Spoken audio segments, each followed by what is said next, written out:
Constantine, a Hellblazer podcast.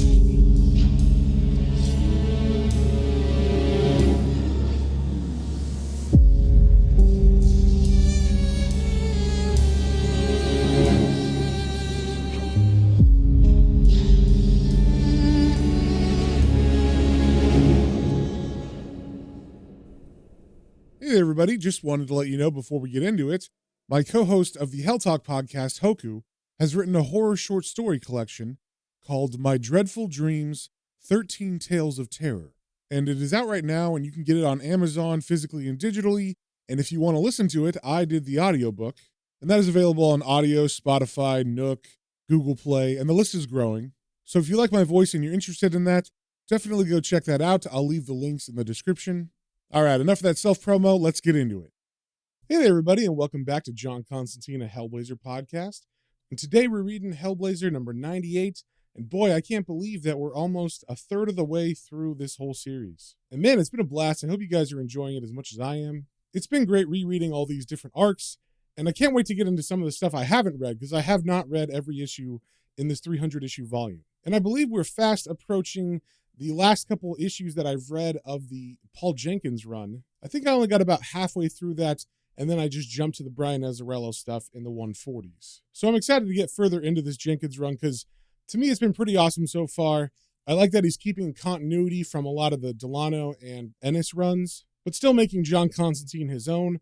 He's been able to effectively take the old stuff with John and then add his little new elements in a very elegant way, I think. So before we get into issue 98, just a little catch up on what's been going on. In the last issue, John took a walk in the forest outside of where he was staying at Rich's uncle's house. And in the forest, he met a man who John said was a gypsy.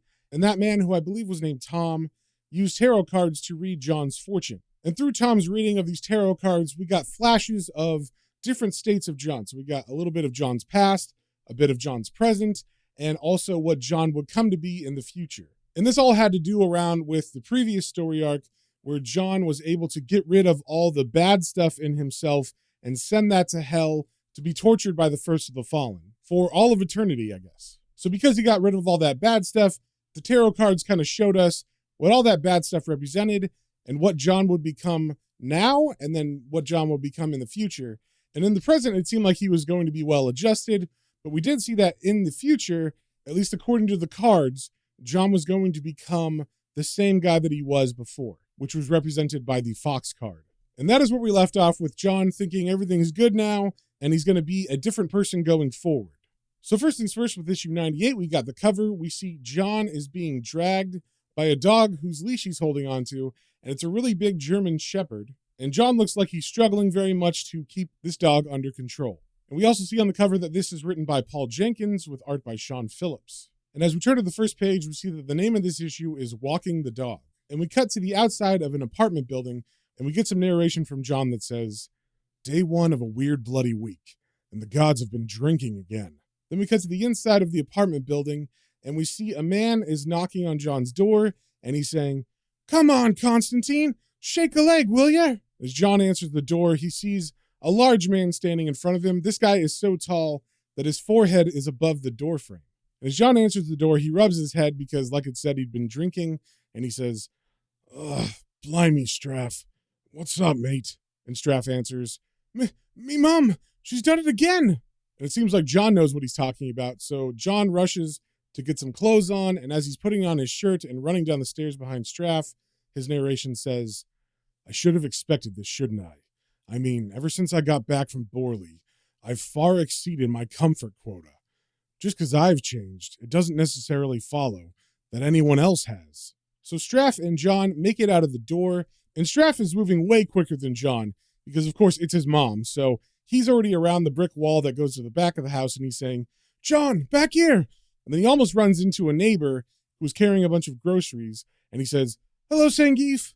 And it looks like Sangeef has to balance because he's got his hands full of groceries. And, of course, Straff is gigantic, so he had to move out of the way quickly. And then, of course, John is standing in the way now. So as John runs by him, he says, "Make way for the angel of mercy, Sangeef, mate." And then John just jumps over the brick wall instead of running around it like Straff did. So once they get to the back of the house, Straff stops in front of a window, And Straff kneels down and holds out his hands like he's going to give John a lift, and he says, "Come on, John, stop prattling about." And of course, John, who smokes a lot, is out of breath as he just catches up, and he says, "Give it a rest, Straff. She's not going anywhere." And I should say that the window that John is climbing into is separated into two panels. The top one is the only one that moves, and it's about a third of the size of the big one on the bottom. And it looks like it only opens up a crack. So John has to squeeze in through this little top window. And of course, on the bottom, Straff is just pushing him through. So as John is squirming through this top window, we see it's right above the toilet. And sitting on the toilet is an elderly woman who looks like she's having a stroke, or maybe she's passed out or something, because her glasses are askew and she has fallen over limply to her right side. And as John's narration sees this, it says, "Marvelous, isn't it? I could just picture those sanctimonious celestial bastards plotting the day's festivities over breakfast. 'Know what?' says the god of thunder. 'I'm piss bored, I am.' 'So am I,' says the god of war. 'Any ideas?' 'I know,' says the god of mayhem. 'Let's fuck with Constantine again.'" Then we cut to the outside of the window, where we can see John's legs flailing about through the top window, and Straff asks John, "Still on the bog then?"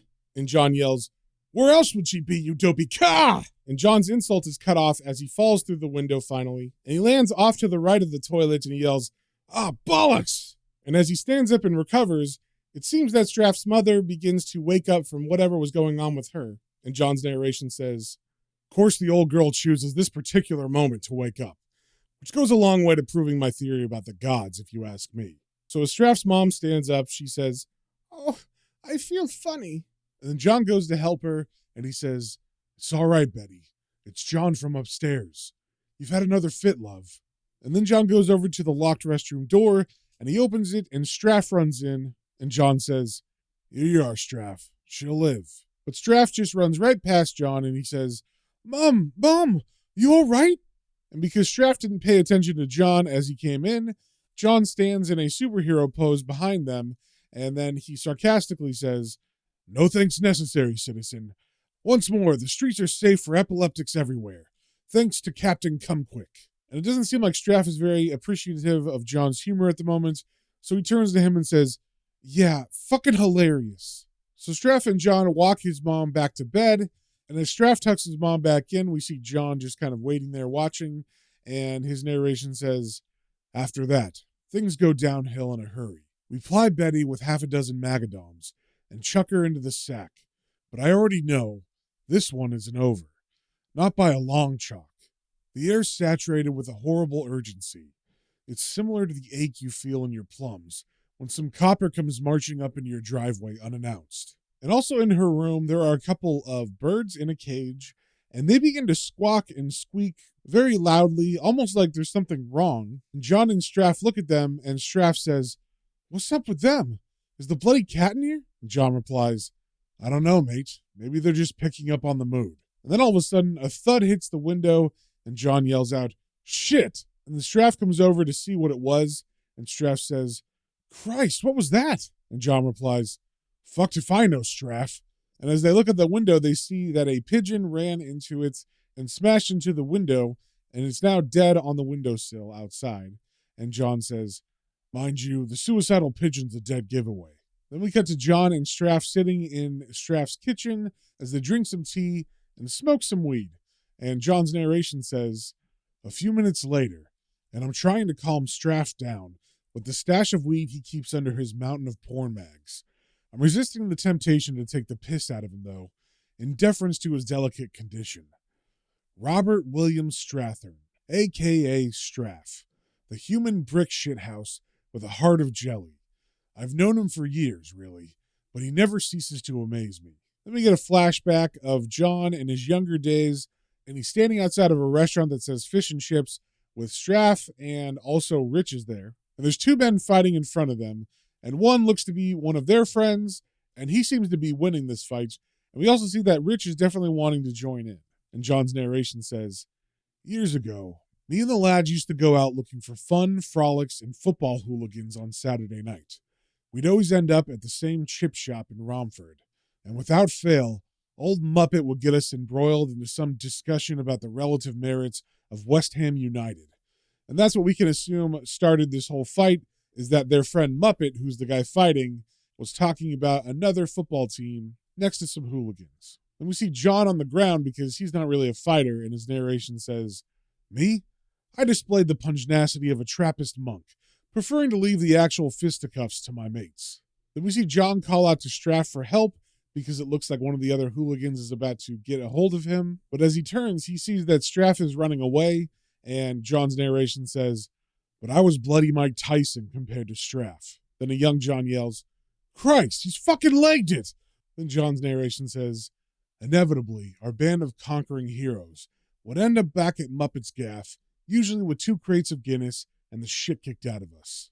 Then we cut to another Saturday in this flashback, and we see Muppet and John and Rich, and they're staring at something in the courtyard of Straff's house. And Rich points to whatever they're looking at, and he says, "Well, well, look at this, eh?" Then we see what they're looking at, and it's Straff on the ground in the front of his house, and he is contorted in a very uncomfortable position. And John's narration continues, saying, "It was on one such Saturday that I found out Straff's little secret." And as John and his friends help Straff back into the house, the narration continues. "Poor sod. I'd seen Betty having seizures enough times to know he had epilepsy as well. The other lads just acted as if he was pissed out of his brain. No one ever made even the slightest mention of the incident afterwards. Honor amongst idiots, I suppose." Then we cut back to present day in Straff's kitchen, and John looks at Straff and says, "I'm off then, mate. You be all right?" And Straff answers, "Yeah, I'm okay." And then as John walks away, Straff jokingly says, "The world is my lobster." Then John walks out of Straff's front door and into the common area of this flat house where the stairs go up to his apartment, and John's narration says, "Strangely enough, the peculiar sinking sensation I've been feeling follows me out into the hallway.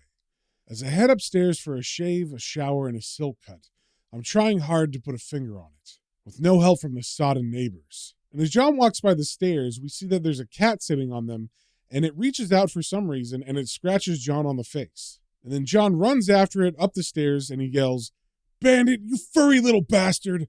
But he gives up as he gets to his apartment, and he looks at Bandit watching from the 3rd floor stairs, and he says threateningly, "One of these days." And then Bandit hisses back at him. Then we turn the page, and it seems like we're cutting to a very different place. It's a completely different art style. It almost feels like charcoal on paper. It's completely black and white, and there's no hard edges. Everything's kind of fuzzy, and it kind of looks like we're in the point of view of something. And we see in these panels that there's a man, and he's holding up something in his hand like he's about to hit whoever's point of view we're in. And the man is saying, "Max, lie down!" Then we get some narration from the person whose point of view we're in, and it says, "I know I am wrong. He loves me." Then in the next panel, we see cage bars from this point of view, and the narration continues saying, "I sleep here. It's too small. I am trapped. Angry. Bite." So it seems like someone is abusing this dog. But before we can learn more about that, we cut away to John, who's walking into the corner shop next to where he lives, and the narration says, "Day 2 of my weird bloody week turns out to be a lot like day 1. Autumn's arrived with a thud, landing slap bang in the middle of my forehead. At this point, I'm inclined to put these headaches down to the physical anomalies of my new improved self, which seem to be manifesting in cruel and unusual ways." And speaking of physical anomalies, then we see John run into Straff inside of this little corner store, and John asks him, "Watch your Straff, they having a condom sale?" A very angry Straff says, "Rat poison. I went into me mum's room this morning and found Vulch and Sherlock upside down in their cage, didn't I? What was left of them, anyway. I fucking know it was Bandit, and when I catch the airy little git, I'm gonna shove this lot down his throat and flush him." And as Straff pays and then begins to walk out the door, still mad, John chases after him, yelling, "Oh, Christ. Oi, hold on a minute." And as John runs outside after Straff, his narration says, "The local pet population's been going crazy lately, and now that odd detached feeling's back again. I don't know. It's like I'm fishing for a secret I've been told, but can't remember.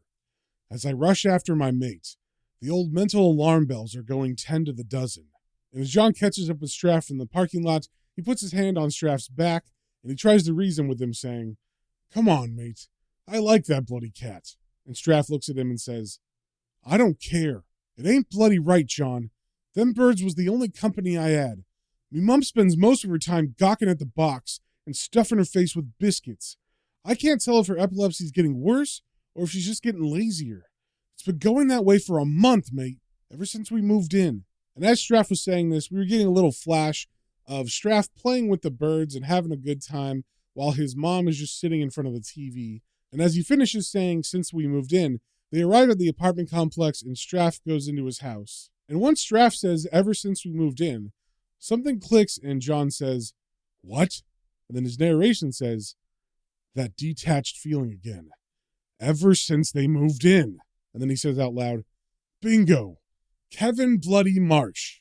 Then we turn the page and we get a bunch of panels of who this Kevin Marsh is. And it seems like he's pretty unpleasant. We see him in a pub, and he looks like a very short white man who's holding on to an attractive woman. And the narration says, I remember Kevin Marsh.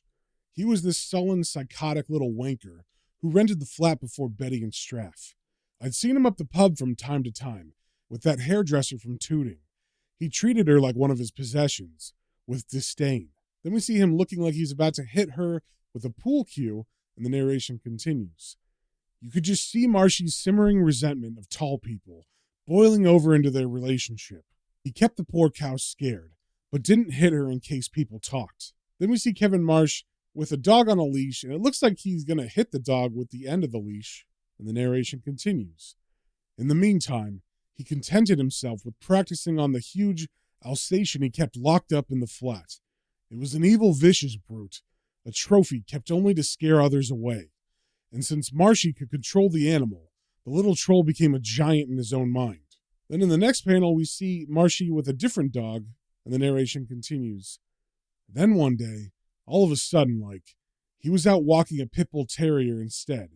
No mention of what happened to the Alsatian, but everyone knew he'd either let it run away or topped it. Then we cut back to present, and as Straff is still walking through his doorway, John says to him, Straff, it isn't Bandit. It's that bloody great dog of Kevin Marsh's. I don't think it ever left.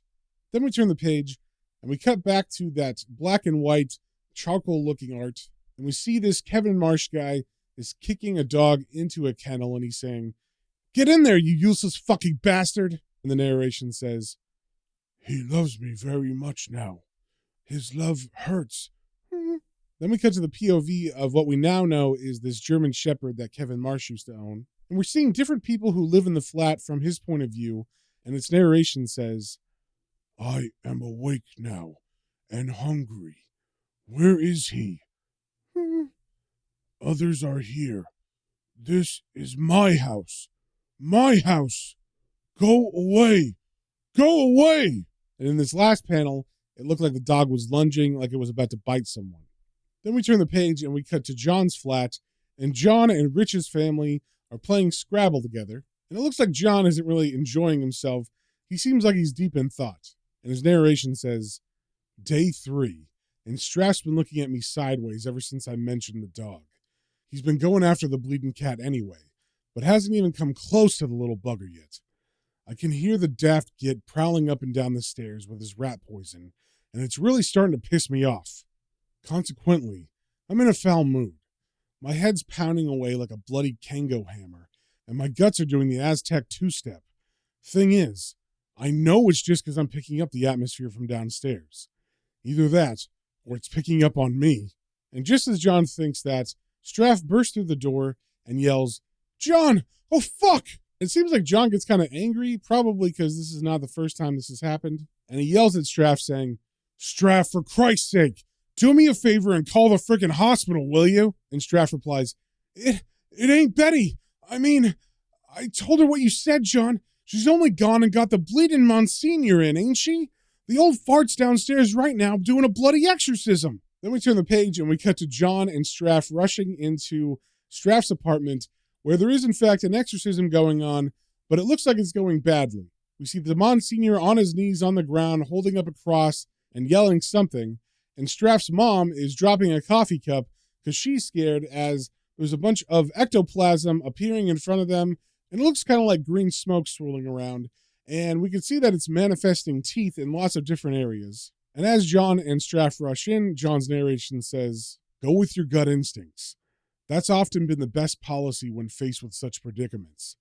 My gut instinct is that this spirit's fairly pissed off, which is hardly surprising considering."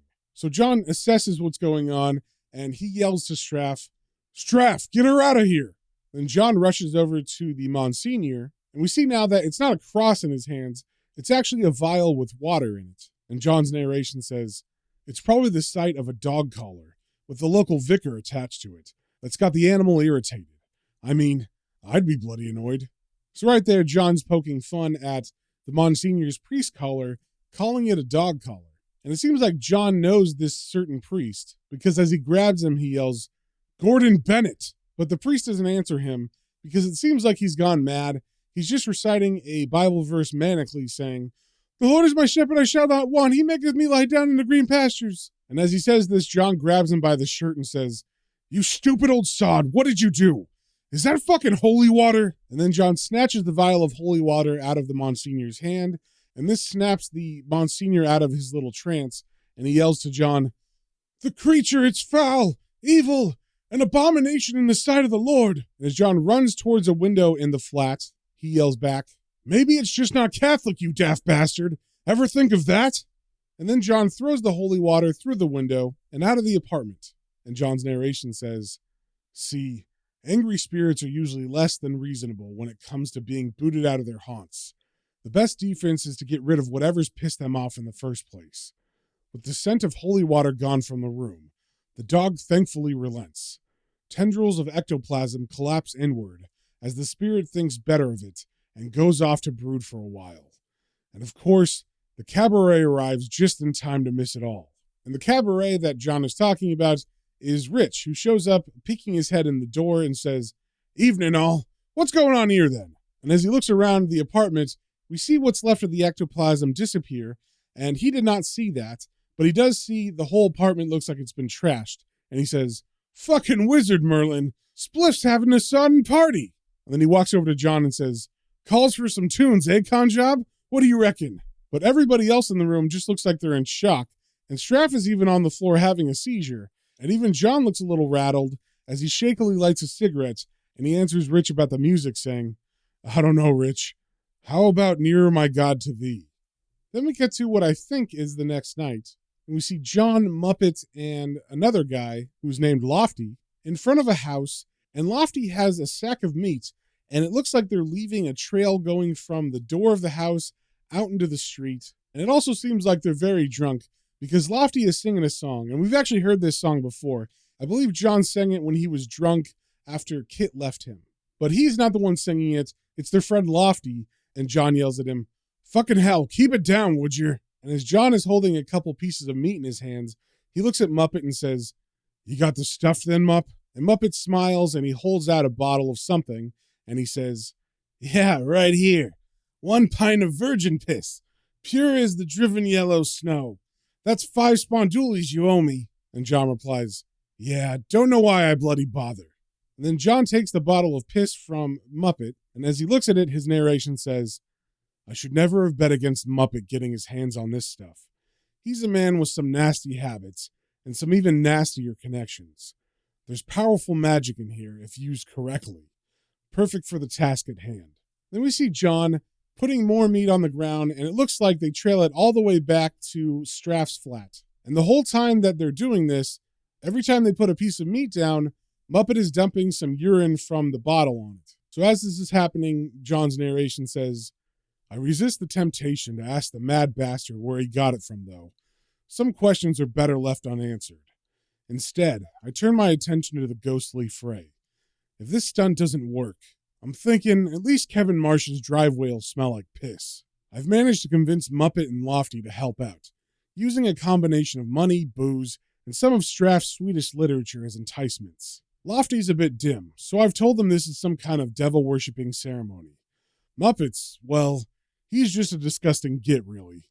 Still, they're not bad entertainment for the money, I suppose." Then we see the men putting the last of the meat and urine into the common area hallway in between all the flats in Straff and John's apartment house. And as John looks up at the stairs, he sees Bandit watching them, and he says, I see you, bandit, you little fucker. Best clear off, mate, unless you want 10 tons of dead dog up your arse. Then we see Rich peek his head out of Straff's apartment, and John sees him and asks, How is he, Rich? And Rich replies, Out for the count, mate. Watching the funny blue lights. And then John looks through the door at Straff, who's just sitting at his dining table, staring into the middle distance, and John exclaims, You gave him acid? Christ, Rich. But Rich tries to play it off, saying, No worries, Conj. Spliffman's having a right laugh in there somewhere. Then we cut to John looking into Straff's mom's room, where she is sleeping, and the narration says, Oh well, at least Betty's easily taken care of, being out of her face on a highly toxic cocktail of gin and epilepsy pills. Nothing compares to the face-melting high supplied free of charge by our very own Natty Health. Then we cut to the kitchen, where John has set up a bunch of stuff to do a spell. We see a circle on the floor with candles around it, and there's the empty bottle of virgin's piss and some meat in the center as well. And as John takes a drink, the narration says, So, with the entire cast of this little misery play, either inebriated, inane, or otherwise incapacitated, I ask the Dutchman for one more swig of courage. Any last shred of apprehension disappears as the spirit of Johnny Walker enters my soul. And then it's time for the final act. And then we see John step into the center of the circle, and he picks up the piece of meat and he holds it out, and his narration says, This is all highly unorthodox, of course. Then again, I've never actually exercised an animal before. I sense the dog nearby, watching cautiously. And then John yells out, Come on, sunshine, lovely grub. Then we see John wincing like he's in pain, and his narration says, My head's pounding now, and I'm struggling to keep my patience in check, knowing that the dog's picking up on my mood. I'm guessing it'll respond more positively to a bit of coaxing and a ruddy great slab of piss-stained red meat. Then we get a couple panels of John from the dog's point of view, and as the dog gets closer, his narration says, My house. Another danger in my house. I am angry. No. I am hungry. Then we see the ectoplasm begin to swirl around John, and it seems to have taken the meat, and John's narration says, Good guess, apparently. And I don't think I mentioned, but in the room is also Muppet, Lofty, and Rich. So as the ectoplasm begins to grow and swirl, it kind of grows a couple different dog heads and begins to snap at John. And of course, the other guys are freaked out by this, and Muppet yells out, Fucking hell, it's Lassie on steroids! And John replies, No, it's not, Mupp. This isn't right. And then one of the dog heads tries to bite Rich, and Rich yells out, Ah, fuck! But John is quick to act, and he holds up another piece of meat, which stops the dog, and John's narration says, Something's very, very wrong with the spirit. It's stuck in a malevolent configuration, feeding off the fear in the room. It needs my belief. It needs someone to help it, respect it. So as John holds up the meat, he yells, No! So the dog turns his attention to John, and it thinks to itself, This one, it doesn't smell afraid. And once again, John's face looks like it is contorted in pain, but he's trying to not show fear, and as he grits his teeth, he says, Come on! This isn't your proper form. I know it isn't. And I'm not sure if this is part of the magic John is doing, but John, from the dog's point of view, is bending down and smiling at the dog. But it seems like this might be in his head, like John is projecting this image. But it seems to be working because the dog thinks, This one, love him, show him. Then we turn the page and we see that this ectoplasm that had many snapping heads of dogs is now becoming one single German Shepherd, and it puts out his paw and it shakes John's hand, and John's narration says, And now the animal lets us see who it really is, who it should always have been. This is the true spirit of the beast, and it's magnificent, beautiful. And as John shakes the dog's paw, he says to it, Good boy. You're a good boy, ain't you? And then John stands up slowly, and he kicks over the bottle that had the virgin's piss in it, and he says to the dog, And I've got something for you, haven't I? Yes, I have. Here. Home, boy. Then we see from the dog's point of view again, and it begins to follow the meat drenched in piss, and as it follows the trail, it thinks, There. Go there. This is my food? Outside. I remember. I like outside. I smell him. The one who loves me. He is waiting for me with food. I want to go to him. I want to love him and bite him. Run! Then we turn the page and we cut to some time later and we see John and Rich's family and Muppet are at a pub, and John's narration says, "The merciful end to a weird, bloody week." And Straff is there too, and he's talking to Little Cider, Rich's son, and he's saying, "I can get drunk in 5 languages, I can." And Cider looks up at him and says, "Fucking Wizard Merlin, man." And then John looks over at Muppet and says, "I'm serious, Mupp. Where'd you get it then?" And Muppet smiles at John and says, "You don't want to know, mate. Trust me." And John yells, "I bloody do." And then Muppet gives a big smile and he says, "Let's put it this way, mate. It's 41 and never been kissed, isn't it?" So Muppet is basically saying that it was his piss because he is a virgin. And at this revelation, John stands up straight and says, "Ha! You fucking what? Do me a favor." And then Muppet jokingly says, "That's another $5 you owe me." Then we get a nice scene of them at the bar just having a good time. But then also in the bar, we see the other patrons. And at one of the tables is Kevin Marsh, the guy who owned the German Shepherd. And he's sitting at the table looking grumpy, and he's all bandaged like he's been attacked by a dog. And John's narration says, "And for a change, almost everyone lived happily ever after." And that, my friends, is the end of the issue. So if you guys have any comments, questions, or suggestions, you can email me at planestrains and comicbooks, all one word, @gmail.com. And we will see you on the next one.